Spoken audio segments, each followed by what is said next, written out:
Welcome you to the government jobs library YouTube channel. So friends, आज की video जो है वो उन स्टूडेंट्स के लिए है जिन्होंने अभी तक कुछ भी नहीं पढ़ा यूपीपीसीएस प्री के लिए। जिस तरीके से हम बताने जा रहे हैं, अगर आप उस तरीके से पढ़ लेते हैं, हालांकि ये वीडियो यूज़फुल उनके लिए भी है जिन्होंने अपनी प्री की तैयारी कर ली है, उनके लिए भी यूज़फुल रहने वाली है, क्योंकि हमने इसमें सेक्शन वाइज और टॉपिक वाइज एनालिसिस बताया है सब्जेक्ट्स के लिए। तो आप अपना रिवीजन इसके हिसाब से कर सकते हैं, वो आपको ज़्यादा बेनिफिशियल रहेगा।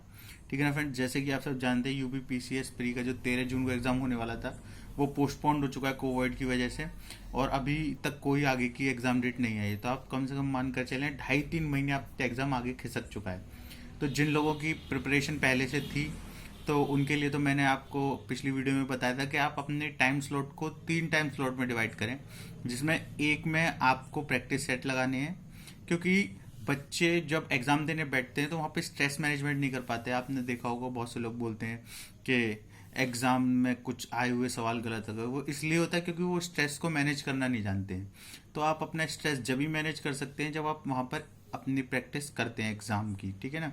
तो एक स्लॉट में आप प्रैक्टिस सेट लगाइए, दूसरे स्लॉट में टाइम के में आप अपना प्री का रिवीजन करिए, और जो थर्ड स्लॉट है, क्योंकि यहाँ पर बच्चों को बहुत सारे सवाल आ रहे थे कि सर प्री के बाद मेंस के लिए तैयारी का टाइम कम मिलेगा।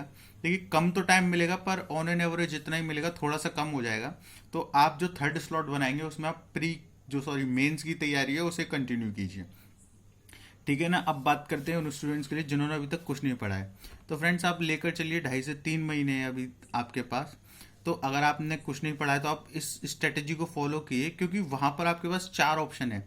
आपको सिर्फ वहां पर ऑप्शन पहचानने हैं, और जैसा कि आप जानते हैं कि प्री का कट ऑफ क्लियर करना है, उसके कोई नंबर नहीं जुड़ने वाले। ऑल ओवर आपको 150 में से 95 करने हैं, यानी कि आपकी लगभग 126 के लगभग कट ऑफ जाती है। तो आपको ऑल ओवर 95 सही करने हैं। ठीक है ना फ्रेंड्स, 150 में से। तो चलिए बात कर लेते हैं क्या है section wise topic wise analysis इसका। तो देखिए, यहाँ पर मैंने ईयर्स लिखे हुए हैं 2020, 19, 18, 17, 14 तक, और यहाँ पर ये टॉपिक्स हैं इनके। तो देखिए फ्रेंड्स, बहुत से लोगों का ये होता है कि जो इंडियन फ्रीडम स्ट्रगल से ज़्यादा सवाल पूछे जाते हैं बजाय एंशिएंट और मेडिवल के। ऐसा कुछ नहीं है। जो नए सालों में, यानी कि जो पिछले सालों में 2-3 सालों में ट्रेंड देखा गया है, उसमें एंशिएंट और मेडिवल के क्वेश्चन ज़्यादा आए बजाय इंडियन फ्रीडम स्ट्रगल के। तो आप यहाँ पर देख सकते हैं। देखिए, 2020 में 16 क्वेश्चन आए, 19 में 13, 18 में 13, और ऑन एन एवरेज 16 तक 12-13 क्वेश्चन ही पूछे गए। 14 में सबसे कम पूछे गए थे 8। ठीक है। उसके बाद इंडियन फ्रीडम स्ट्रगल में देखें तो 2020 में 6, 9, 9, 9, और 2014 में 22। यानी कि आप जो 2014 का देख रहे हैं वो जो प्री का जो पैटर्न है वो पुराना है, और ये 2020 का आप देखेंगे लेटेस्ट है। तो आप यहाँ से यहाँ को कंपेयर कर चलिए, ये जो आगे की साल हैं। ठीक है ना। इंडियन इकोनॉमी के ऑन एन एवरेज 10 से 14 सवाल सब में मिल जाते हैं आपको। ठीक है। 2016 में सबसे ज़्यादा पूछे गए थे 20। साइंस एंड टेक्नोलॉजी के सबसे कम 11 2020 में पूछे गए, बाकी में सबको आपको 25, और 2014 में भी 14 पूछे गए। इंडियन पॉलिटी का थ्रू आउट द जो ईयर्स हैं वो सेम ही रहा है, ऑन एन एवरेज 20 सवाल पूछे गए। स्पोर्ट्स एंड अवार्ड्स में 2020 में कोई सवाल नहीं पूछा गया है, और एक एक सवाल बाकी सब सालों में पूछा गया है। इंडियन और वर्ल्ड ज्योग्राफी में 16 2020 में, और बाकी सब में ऑन एन एवरेज 24-25 के आसपास पूछे गए। डेमोग्राफी ऑफ इंडिया में कोई सवाल नहीं पूछा गया है। ठीक है ना। और बाकी में ये जो है उसमें 4-4-3-4 ऑन एन एवरेज 4 सवाल पूछे गए। इन्वायरमेंट एंड इकोलॉजी में 13 सवाल 2020 में, और ऑन एन एवरेज इतने ही पूछे गए। यूपी जीके जीएस में 2020 में 4-4 यानी कि टोटल 8 पूछे गए, और बाकी में 1-1, 6-2-6। अब देखिए, ये तो है एनालिसिस। तो आपको जैसे कि आपको पता है यूपीपीसीएस के जो नए चेयरमैन आ चुके हैं, तो हो सकता है कि एग्जाम पैटर्न बदले, यानी कि नंबर ऑफ क्वेश्चंस का जो पैटर्न है वो बदल सकता है, पर इतना नहीं बदलेगा। तो आप जो है ना, क्योंकि नया ट्रेंड ये है, तो आप 2020 और 19 के ट्रेंड को फॉलो करते हुए अपनी तैयारी लेकर चलें। पर फिलहाल मैं आपको ये बताने चाह रहा हूँ कि आप किस सब्जेक्ट पे अभी शुरुआत से ज़्यादा फोकस करें कि आप आसानी से प्री को क्लियर कर लें। ठीक है ना। क्योंकि देखिए, हिस्ट्री बहुत बड़ा सब्जेक्ट होता है, तो मैं आपको छोटे सब्जेक्ट और जो आपको हर एग्ज़ाम में ऑलमोस्ट यूजफुल रहने वाले हैं, और छोटे सब्जेक्ट जो आसानी से आप क्लियर कर लें। ठीक है ना। देखिए, सबसे पहले बात करते हैं करंट अफेयर की। करंट अफेयर में 30 से 32 क्वेश्चन पूछे जाते हैं। ठीक है। ये स्टैटिक करंट अफेयर है। बाकी जो अलग करंट अफेयर होते हैं यानी कि हिस्ट्री के करंट अफेयर वो सब यानी कि उसका अलग है। दूसरा इकोनॉमी, देखिए इकोनॉमी में मैंने आपको यहाँ पर बताया इंडियन इकोनॉमी के 10 पूछे गए थे 2020 में, यहाँ पर 2019 से 14। तो जो स्टैटिक इकोनॉमी होती है उसमें से तो एक दो सवाल ही आते हैं, बाकी ये जो इकोनॉमी होती है करंट से पूछी जाती है। तो अगर आप करंट अफेयर में इन 4 पोर्शन को कवर करते हैं, current affair plus economic survey, दूसरा union budget plus UP budget, अगर आप इनको कवर करते हैं, ठीक है ना, तो आप मानकर चलिए आपके 40 नंबर कंफर्म हो जाएंगे। क्योंकि कुछ सवाल एक दो सवाल छूट सकते हैं, पर अगर आप इस पर ढंग से फोकस कर लेते हैं तो आप इसमें अच्छा खासा स्कोर कर सकते हैं।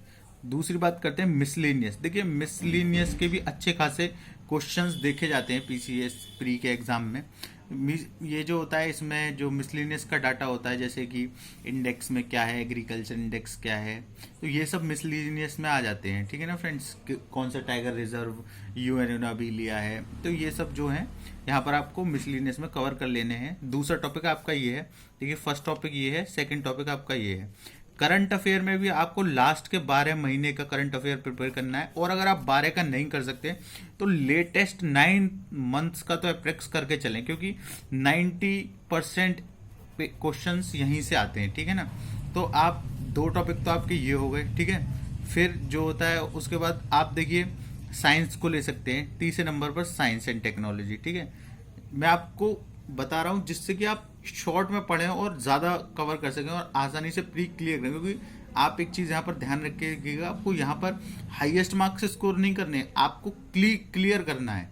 और क्लियर भी कैसे करना है कि आपको बस ऑप्शन पहचान में आने चाहिए, ठीक है ना।